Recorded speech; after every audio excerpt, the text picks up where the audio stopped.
And we are live. G'day everyone, Mike Jeffrey here, and you are listening to My Creative Journey, episode number 19. To all you new listeners out there, hello, and thank you so much for taking the time to stop by here today. As I said, my name is Mike, and I'm a wedding photographer from Sydney, Australia. Each week on the show, I bring you guys along on the highs and lows of my own creative journey, and share all the knowledge that I've gained along the road to building my own freelance business. In today's episode, I want to speak about negative comments and dealing with haters. Since we were kids, all of us had to learn how to deal with negative comments and to grow a thick skin towards people who were mean to us. Most people grow out of their negative ways when they become an adult, but anyone who puts any part of their lives online would know that these people don't go away so easily. They simply put on a mask and hide behind their online profiles. So how do we, in today's digital age, deal with criticism and unsubstantiated hate online? In this episode, I want to give you guys my take on this and hopefully open you up to some new ways of thinking about it. But before I jump into that, let's talk about what has been going on for me this past week.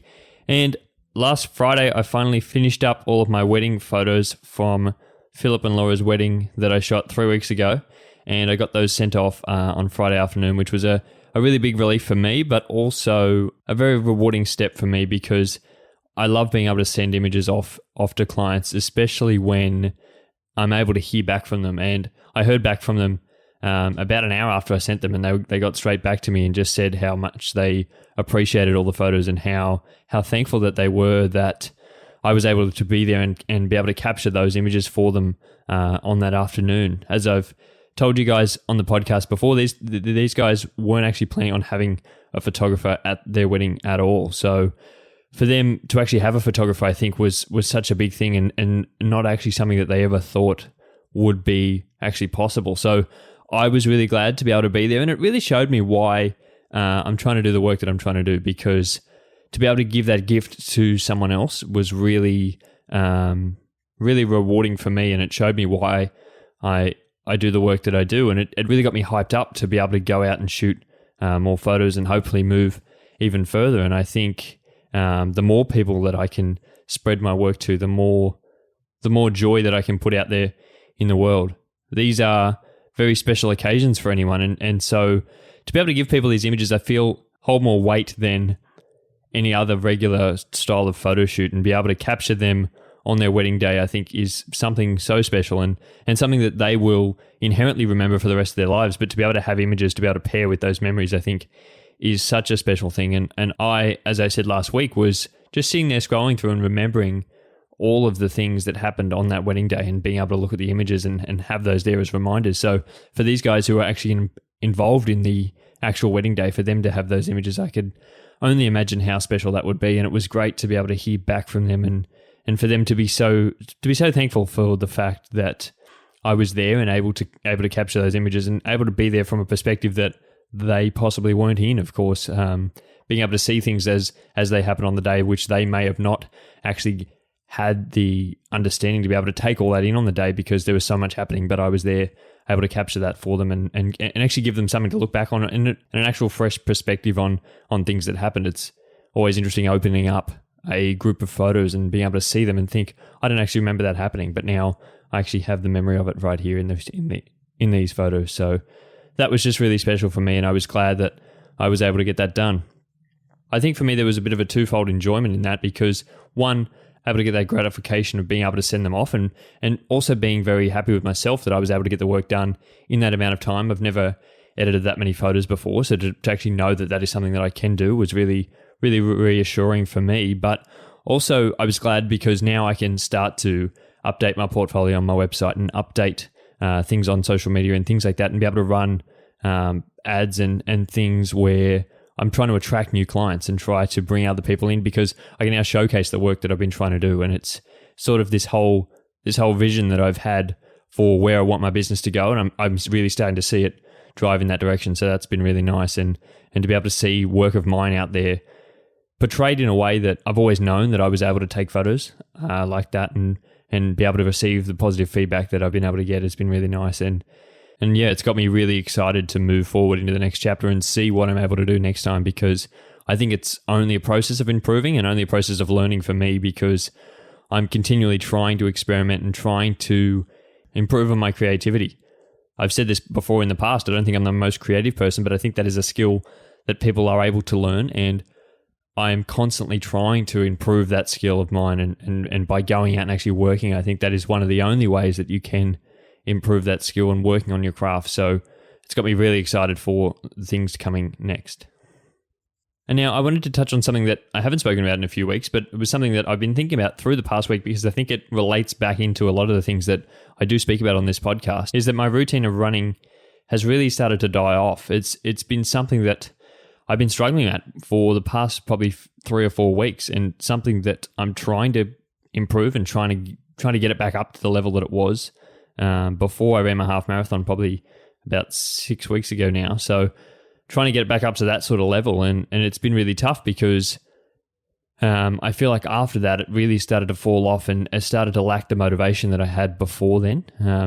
It's not something that I don't have anything to work towards because, as I said, I've still got another half marathon in another 6 weeks' time, and I'm really trying to plan for that and try to move forward into the training for that. But it's been really hard to get myself back up out of that slump that I had before that. And it's had me thinking about a lot of different things, because I know I've spoken on this podcast before about being able to build those habits and routines.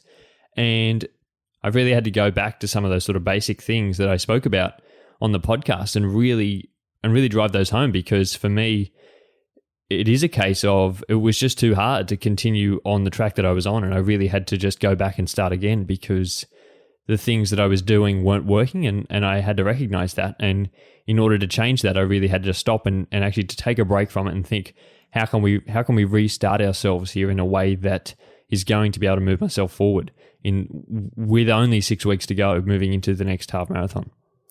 And so for me, it really came about by recognizing the fact that I was struggling to actually get out of bed in the morning and actually could go out and go put my shoes on and go for a run. That was something that was really dragged me and really weighing me down. It was really impacting the start of my day, I think, because it was something that started to seem like a bit of a burden for me to actually wake up earlier than I had to and be able to go for a run and then be able to come back on time. And it was really starting to make my morning uncomfortable. So I had to take a step back and think, if I'm not enjoying being able to go for a run in the morning, why would I try and put myself through that, especially in a point where I don't have to run in the morning? That's not something that I have to do. That's just something that I prescribed myself to do because I always assumed that it would be easier to get it out of the way in the morning. But when I'm struggling to actually get out of bed in the morning, I feel like sometimes it's easier to just say, well, let's go back and start to make that a little bit easier for yourself. And so I've started to move a few of my runs into the afternoon, which has always been something that I've enjoyed, and it was really how I started to run, because I'd get to the end of the day and be exhausted and just feel like I needed to go for a run to give myself more energy.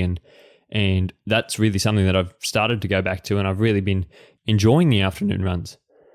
I always enjoyed going for a run in the afternoon because I always felt that I had more energy. It's always easier to go for a run when you've got more energy rather than the first thing in the morning when you just roll out of bed and you're really tired and you've got no energy at all and it's freezing outside and you don't really feel like going for a run. And in the afternoon, it's always so much easier, but I always struggle to actually find the time in the afternoon because I find myself working so much into the afternoon and then into the night, especially as the afternoons start to become quite short here now as the sun starts to go down about 5:15. So I've really got to get that run in early if I really want to go in the afternoon, but that's part of the process of, I know I can move my day around that, and if that is a priority for me, I've got to prioritize that. So being able to put that in the afternoon has really helped me and really helped actually be able to get the miles in my legs, because I know that is going to be something that's going to help me long term, is being able to get those miles in. It doesn't really matter if they're in the morning or the afternoon, but being able to get the miles in is the most important thing. And then the other thing that I had to go back on was the fact that I was constantly trying to push myself to keep being able to run even further and further. So each time I was trying to step up how far I'd run. Each day I was trying to step up how far I would run.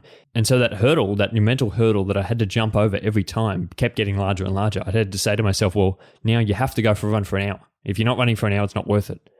And so I had to go back on that and think, well, if I'm not actually leaving the house, I'm better off to go for a 15-minute run than to not run at all. You know what I mean? So I've really had to push back and say, well, let's just actually go for a run. And if I get halfway through and I feel like I can continue, well, continue. But the main thing is that I'm out the door, and being able to overcome that mental hurdle for yourself, I think, is super important, and something that I've spoken about before on this podcast, but something that I still implement so much in my life is being able to make things actionable and small enough so that that mental hurdle isn't hard enough to jump. And I think once you've got momentum, then you can start to build up. And that's what I was trying to do before, but I was getting to a point where I was starting to build up way too much, and that mental hurdle was becoming harder and harder to jump. So I've had to sort of go back and reset and just think, how about we just do half hour today? How about we just do 15 minutes today?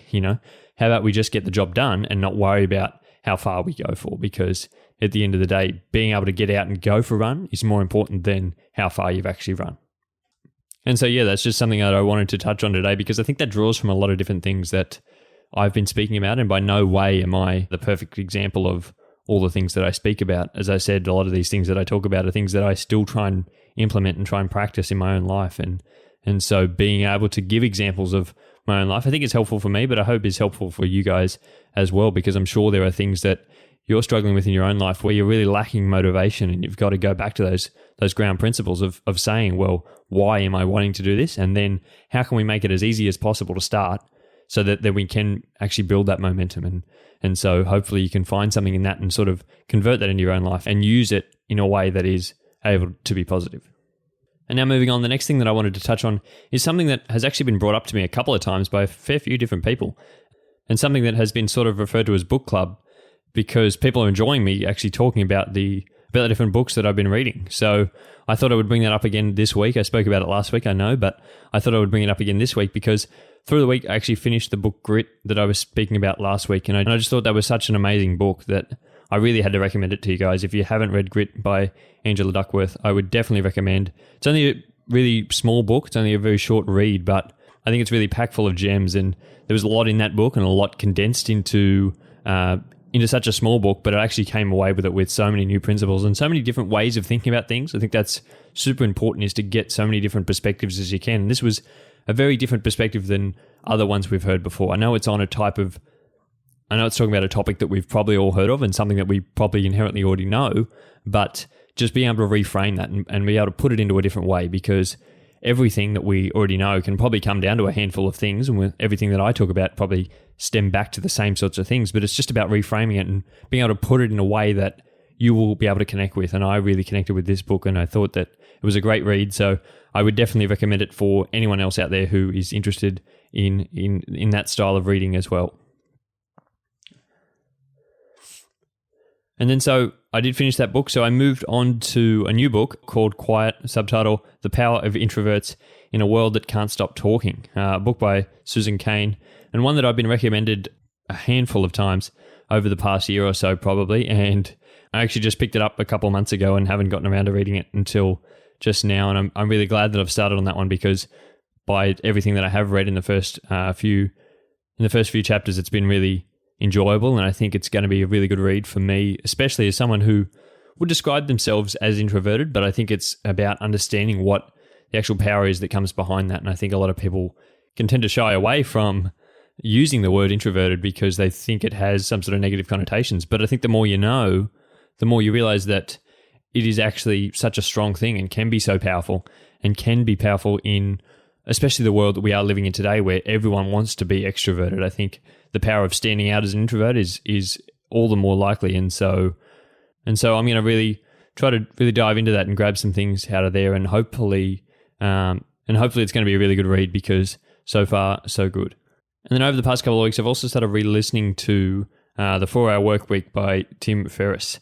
And this is a book that I read probably 2 years ago, but I'm now going back to actually listening to the audiobook of it, because I just thought it was such a great book a couple of years ago, and I really wasn't probably in the headspace to be able to read it back then. I wasn't in a position to implement any of the things that he was really talking about in this book, and I really resonated with a lot of things that he was saying in there. And so I want to be able to give myself a chance to go back and re-listen to it and actually see if I can actually learn anything new from it, because being in a new headspace now that I am, I think I can actually take a lot more away from that. And so hopefully I will be able to gain a lot from that, especially in my own business and especially in my own life moving forward. I think there's a lot of the principles that he teaches in there that are so implementable in your life straight away. So being able to go back and read that and see if there's anything that I have changed over the past couple of years from when the first time I did read it, but also see if there's anything in my new business and things moving forward that I didn't even think about before, and that he's actually brought up in that book, and seeing how I can relate that to my life. So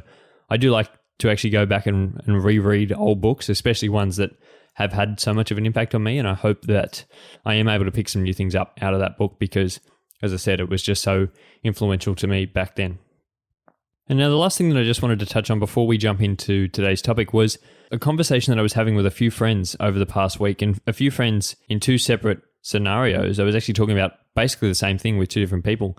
And it's funny how these general themes can tend to come up across conversations with different people in completely different aspects of life. But we're both talking about sort of time management and being able to take breaks and being able to tell yourself that it's okay to take a break. I think for first and foremost, I think a lot of people do struggle with that, and a lot of people struggle to take active downtime, but then also to be able to use that downtime wisely. I think a lot of people can tend to actually take breaks, but then they don't use the breaks properly, and then they complain that they don't have enough time to be able to do the things they really want to do, when really we all have the time, but it's just being able to prioritize the things that we would actually like to do. And by anyone saying that they don't have time to do something really means that they haven't prioritized the things that they want to do.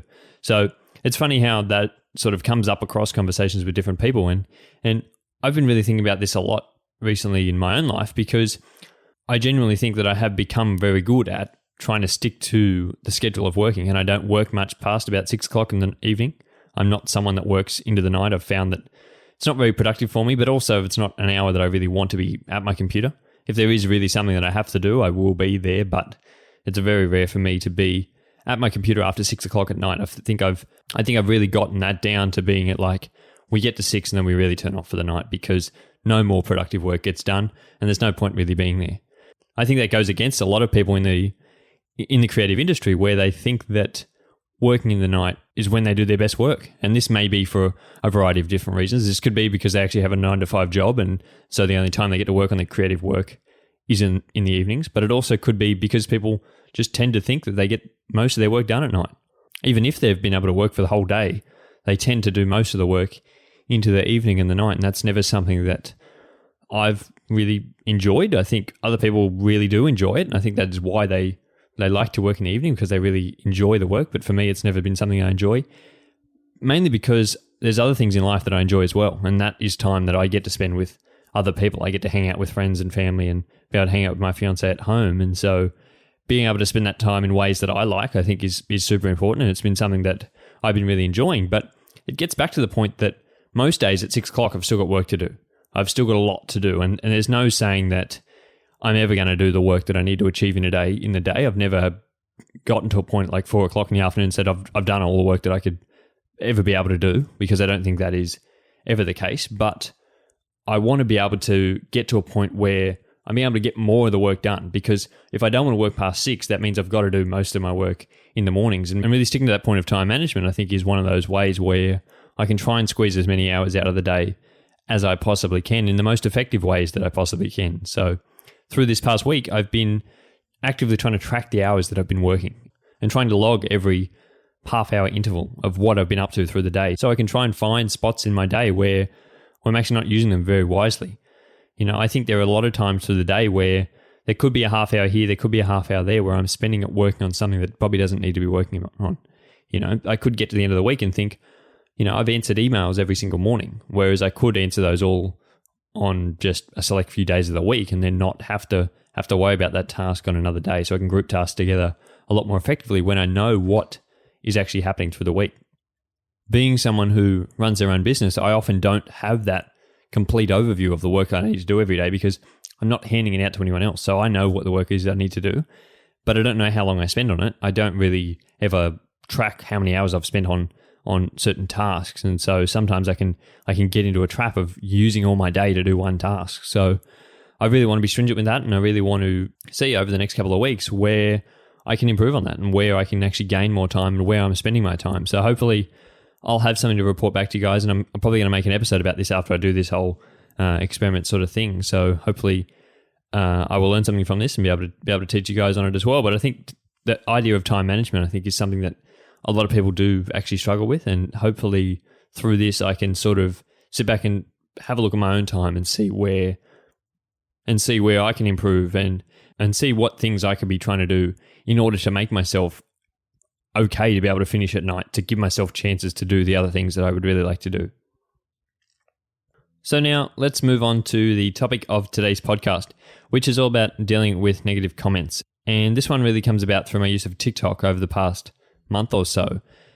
It's never really something that I've had to deal with much before, is dealing with actual negative comments, because I don't know about you guys, but on Instagram, I don't seem to get very many negative comments because my Instagram posts don't actually get pushed out there to many people at all. So the only people who ever comment on my work are people who already follow me anyway. So they're not the type of people who would sort of leave any negative comments on them or have any hurtful things to say in general. I think those aren't the type of people. They're not there for that reason. If they were, I don't think they would be there. I don't think they would be any friend of mine if they were just someone who's there to leave negative comments. So I've never really had that experience on Instagram, and I've never been someone who's actively been overly out there on any other social media platform. But recently, being on TikTok, I've really discovered a new world of different types of people who actually can be very harmful and can be very negative with the comments that they're trying to hand out.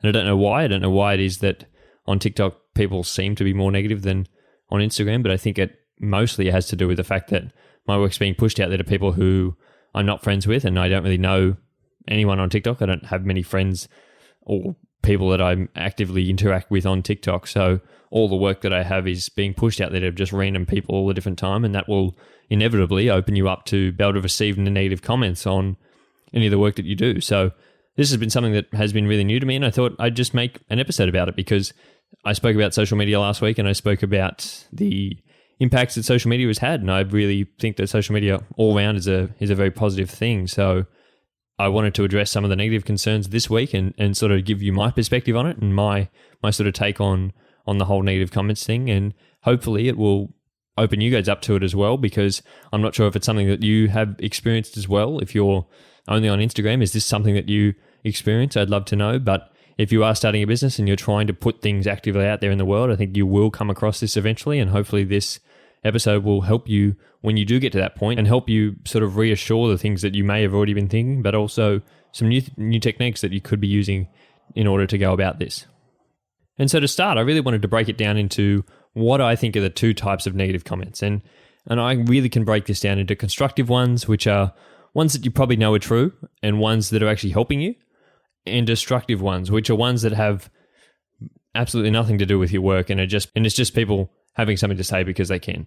And those are the two different types that I can see, and those are the two types that I've constantly had to deal with. I'm sure there are others, but this is really just a way I wanted to break it up today and really talk to you guys and give you guys examples from both different sides and really see what we can really do with both. And so first I wanted to jump into the constructive ones, because these are the ones from people who generally are people who you look up to and admire. And these sort of comments can be negative about any type of work that you're trying to do, but I think overall they're probably a very constructive thing. And these ones are probably the ones that you already know are true. They're the comments that you get from people saying, oh, I don't think that's quite right. I think that's a little bit off. I think you could improve here and there. And yes, up front, they're going to be a little bit deflating, and it's probably going to hurt you a lot more because it's coming from someone who you actively respect and someone whose opinion you weren't expecting to receive, probably. But if someone was to say something like that to me, and I've definitely had these comments before in the past, I think they're the ones that really help me to grow, because this is something that I constantly strive for, is to be able to get feedback on my work. And so when it comes in and it is negative feedback, I really accept that and really have to take that in my stride, because I know that that is one way that is going to help me to grow. There have always been the types of people out there who can't accept any sort of feedback, and they are, in my opinion, the people who will never grow in life and never take any sort of feedback from anyone. If you're out there creating work and you're never listening to anyone, especially in business, if you're never listening to your clients or the people who you would like to be working with, and they're saying to you, oh, we don't really like this work, we don't think this is very nice, eventually you've got to sort of come around to the market. You have to do work that people actually want to pay for. If you're not doing any work that no one really cares about, yeah, you might be artistic, but at the end of the day, you've got to think about who is your actual target market here with this sort of work. And if you're never going to listen to anyone's sort of feedback, that can sort of steer in the opposite direction of alienating you against everyone else who is ever interested in your work. And no one will ever be interested in actually working with you or actually buying any of your stuff. So you've got to think about it in that way. And I always try and take feedback from clients, because I think anything that they say there is a lot of actual truth in that. And so if I can improve on any aspects of my business, I will always take that on board. But especially when I put things out there online and it comes from people who I wasn't expecting it from someone who I respect their opinion, I'm going to probably actually take that on board and use that to help me grow. 9 times out of 10, it's already something that I know that I need to improve on. It's already something that I know wasn't quite there. And this comes along with me being someone who believes in just being able to put work out there and it will improve over time. You're never going to improve if you're not actually working. So I put work out there that isn't 100% perfect, and I'm open to hearing feedback from it. And sometimes it's things that I know, sometimes it's not things that I've ever thought of before. I never thought about that way. And yeah, when they actually give me constructive feedback, it often goes in the way of, I don't like this, but here's a way you could improve it. And when it comes in that way, I think that is something that is genuinely helpful. And so not trying to be deflated by that and trying to learn to grow from that, I think is one of the biggest things that I've had to come out over the past couple of years in not taking it too personally, because at the end of the day, it's not personal. It's just them trying to help you. So if anything, I would rather that than them just saying overall the image is bad and them not trying to give me any sort of constructive feedback. But if they've said something specific about the image, well, I can actually learn from that. I can take something away from that. And so learning to deal with these constructive comments online, I think, is super important and something that we all could take a lot from, and something that we should all strive for, to be able to produce these sort of constructive feedback, to be able to have that community that will actually give you constructive feedback. That is something that we all should be thriving for. I'm glad whenever I get those, and I'm glad whenever someone will give me a piece of feedback like that. So we shouldn't be sort of turning that away, because that creates community that will only ever praise us for the good things, and we will never be actually pulled up on the bad things and pulled up in ways that we can improve. And then there are the other type of comments, which are the destructive comments. And these could be a range of things. We've all had these before. These could be comments on your appearance, strange little comments on your work actually not being that good, but don't really give any extension of that by just saying how bad your work is. These could be comments on your authority. And I get this a lot. I get a lot of people saying, well, why would I listen to you? Why do you have anything to say that I would really care about? And to that extent, I don't think I do. And so I don't really care what other people think I should be up to. I don't care what standard people think I am. You know, if I haven't been working in this industry for over 10 years, that doesn't mean I can't have a voice and have my opinions out there in the world. So I think these are all different things that people just try and shoot you down and for no reason whatsoever, but you seem to be hurt by these comments.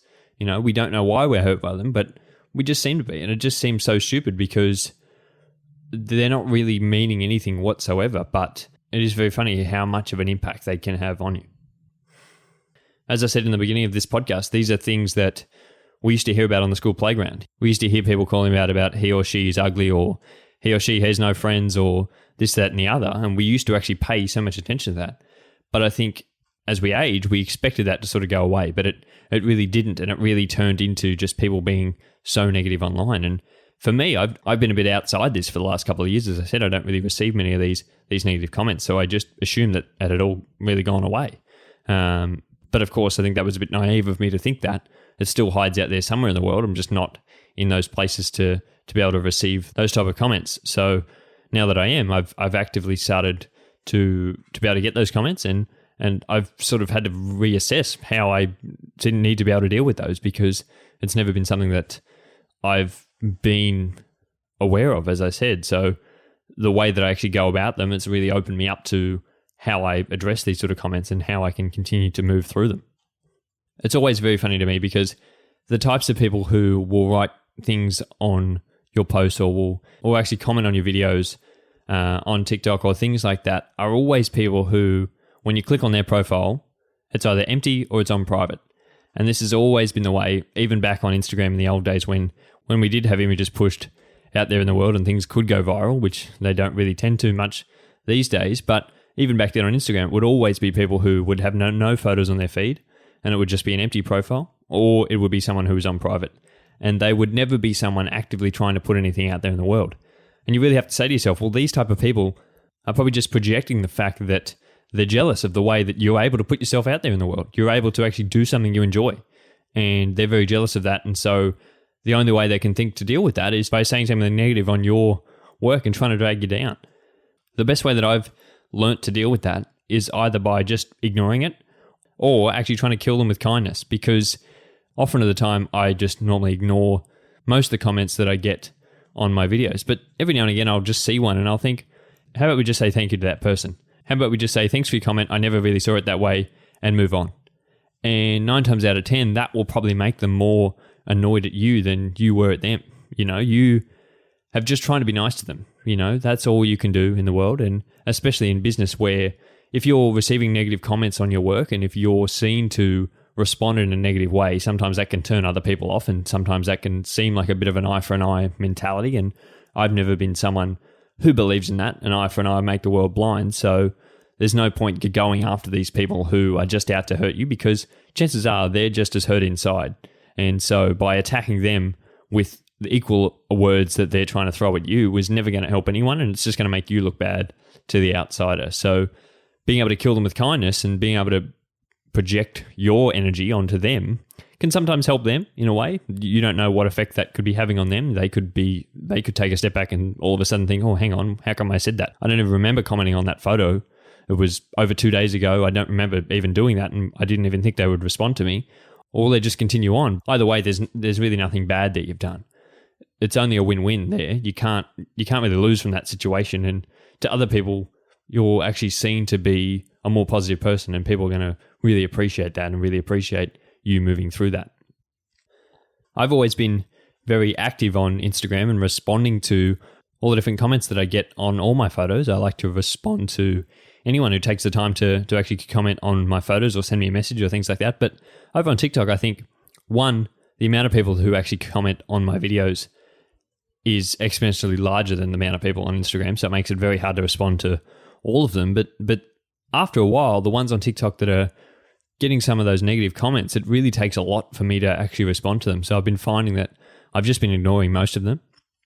I saw someone else on TikTok the other day who I do follow was responding to all these negative comments and just really hitting them with a lot of kindness and really saying to them really positive things about the work they were trying to do. And I found that very amusing, because to them, it makes them look like a much better person, but also to the other people that are responding, that has to hurt them inside. They've tried to bring you down, and by not allowing them to do that, I think that really brings them down in a way that they've actually been able to see what you've actually responded with. Most of these people, as I said, will just leave comments on your work and never actually expect any sort of response, because they'll just leave it for so long and never expect anything in return. But when you do actually comment back to them in a nice way, I think that really puts them a little bit off guard, and either they will try and come back at you harder. But in this person's defense, a lot of people actually came back to them and said, oh, I'm so sorry about that comment. I didn't really mean it to be offensive in that way. I didn't think it would be this, that, or the other. And so he's actually changing people's lives there and changing their outlook and changing the way that they actually project things online. At some point, though, I think we all have to take a step back and ask why we're being affected by these sort of comments.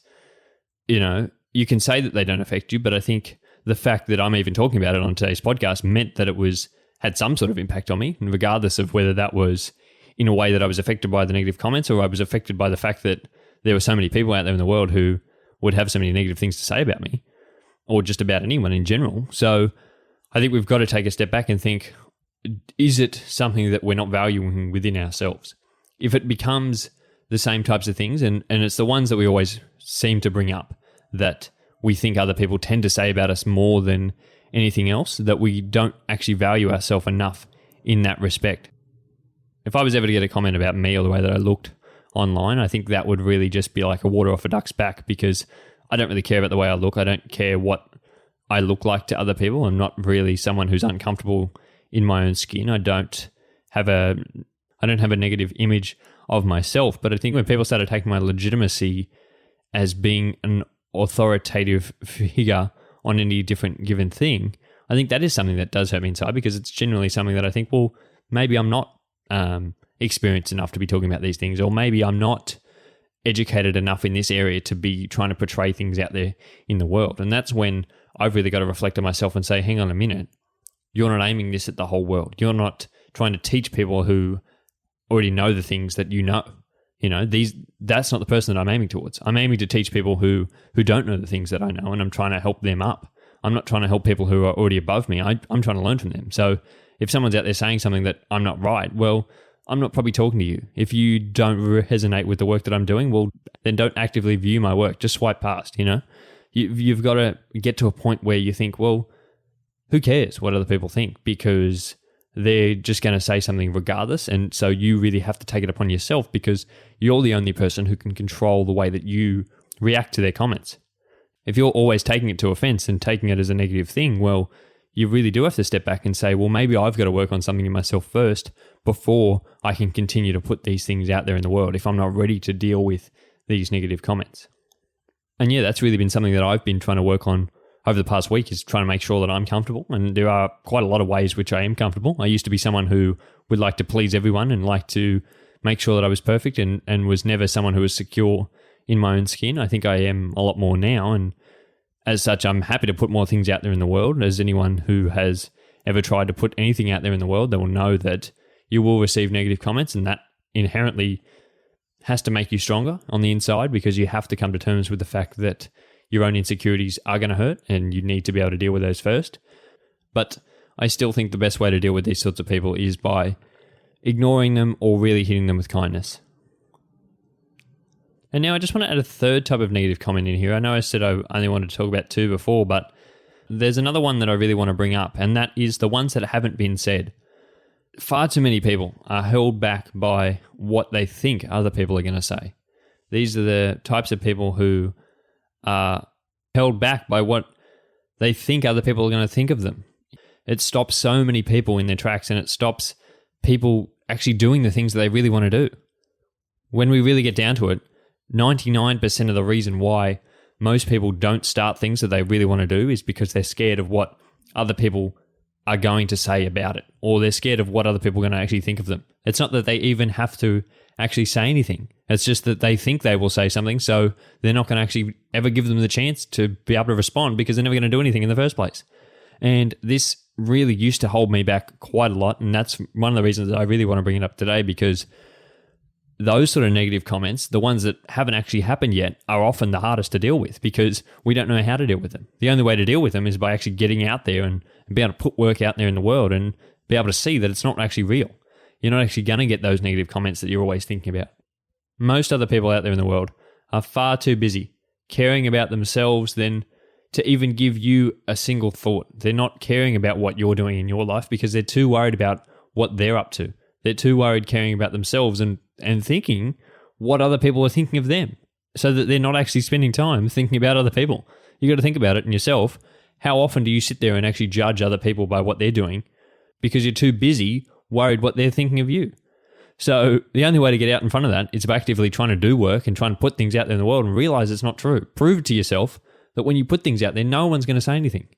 No one who is a friend of yours, no one who you care their opinion is going to have something negative to say about you actively trying to do something. By you actually putting 100% into something, no one's ever going to, who is your friend, I would hope. And if they are your friend, they probably aren't your friend. So you probably should go think about that. But if they are your friend or someone who you care opinion, they're not going to say anything negative about that.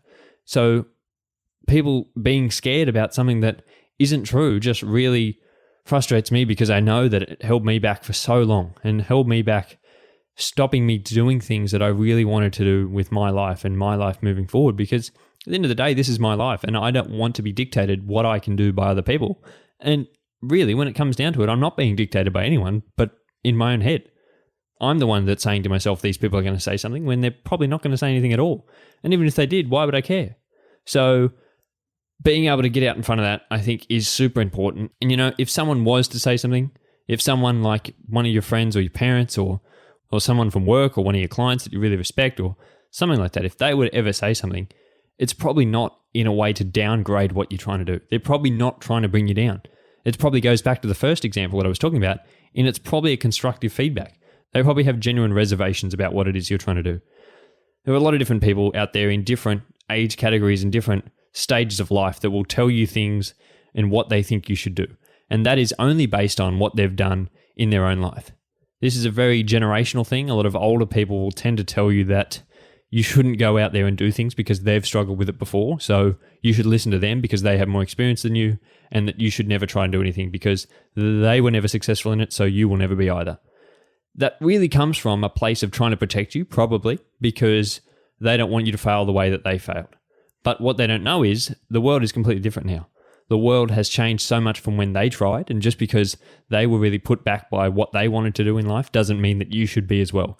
I'm a big believer in everyone has to go to the school of hard knocks at some point in their life, and that is the best way to ever learn anything in your own life, is to go to the school of hard knocks and really teach yourself from experience in your own life.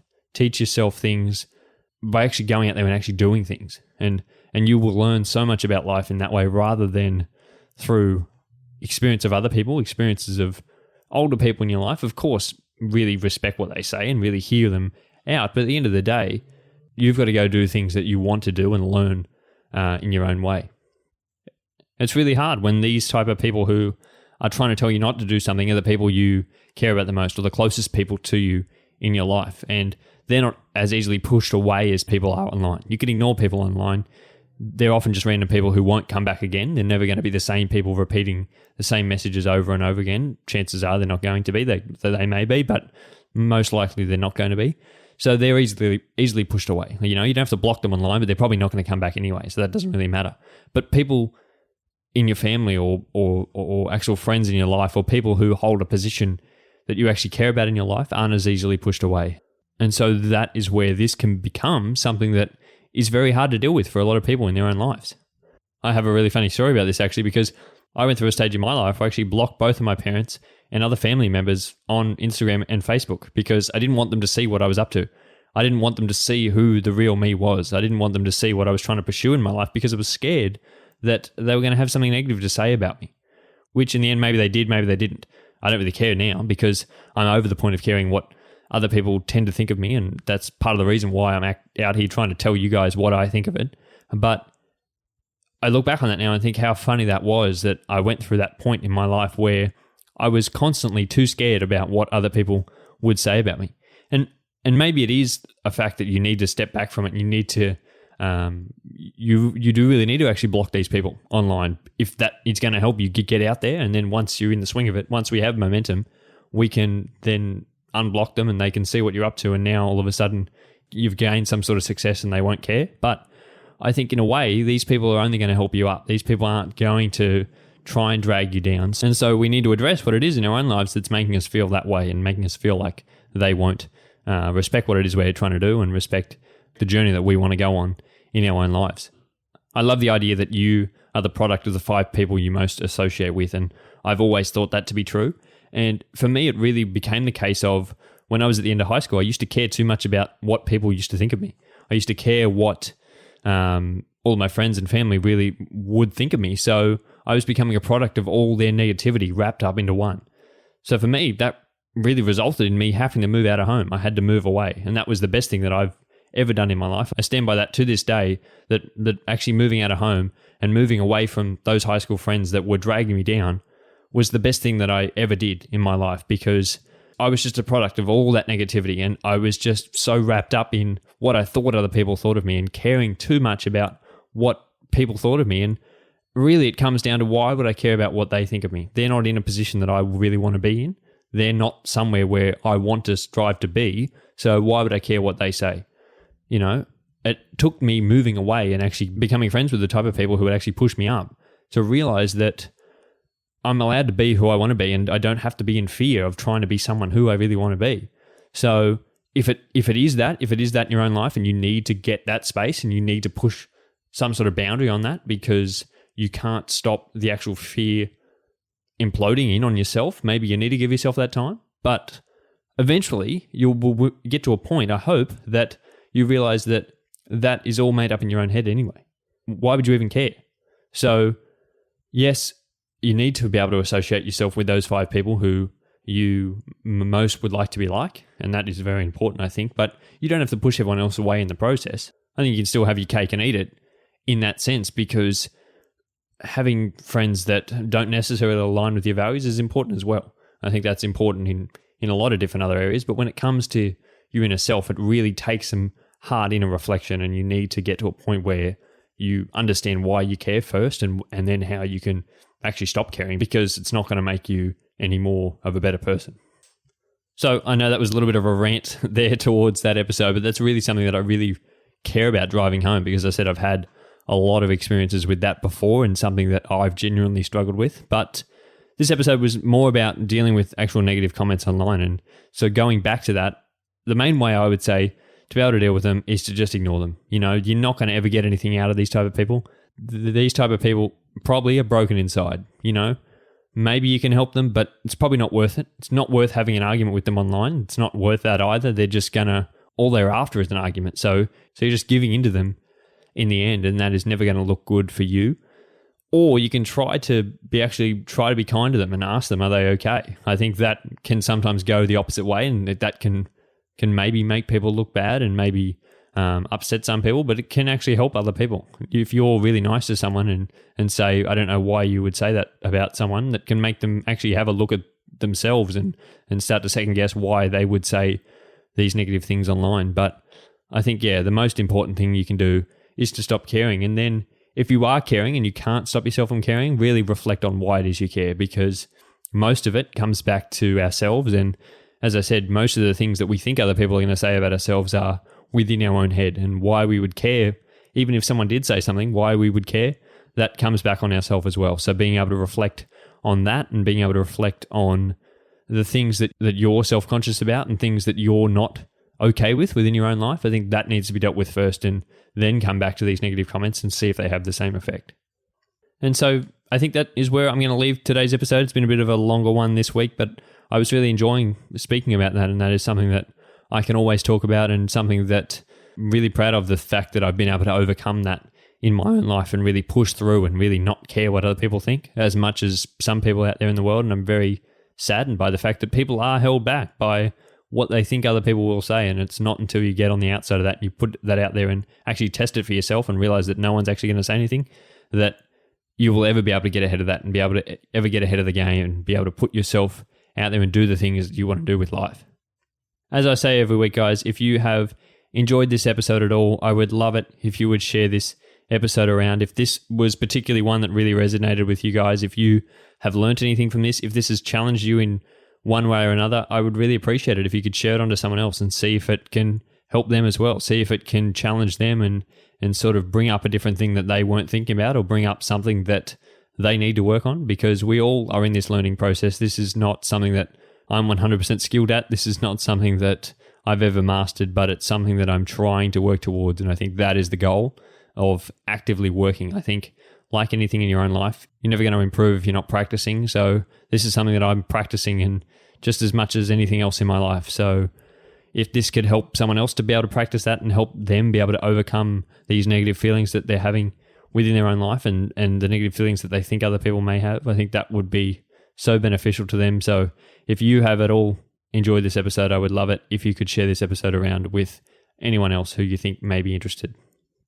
I'll be back here again next Monday, I think, for episode number 20, which is just amazing that we've come that far. And I think next week I'm going to do some sort of Q&A on the podcast. So I'll be actually posting something on my Instagram stories through the week, I think, and I'll post another one next Monday. If you're listening to this on next Monday, the 24th, I'll probably post something up there then, because I record episodes on the Tuesday. So if you would like to ask me a question, if you would like to have it answered on next week's episode of the podcast, head over to my Instagram at the Mike Jeffrey, or head over to the podcast Instagram at mycreativejourney_podcast, and head onto the stories there and put something in the question box to hopefully have it answered on next week's podcast. I've been wanting to do a Q&A episode for quite a long time now, and I thought episode 20 would be a great one because it feels like quite a big milestone for me, and I'll talk about that in next week's episode. But if you do have something to ask, I would love to hear from you guys, and I would love to be able to answer that on the podcast, because I find that most people have generally the same type of questions. So if it can help you, it can probably help someone else as well. And so answering them on the podcast would be just a great thing to be able to get those out there into the world. But until then, guys, have a great week, and I will talk to you all again next Monday. Bye.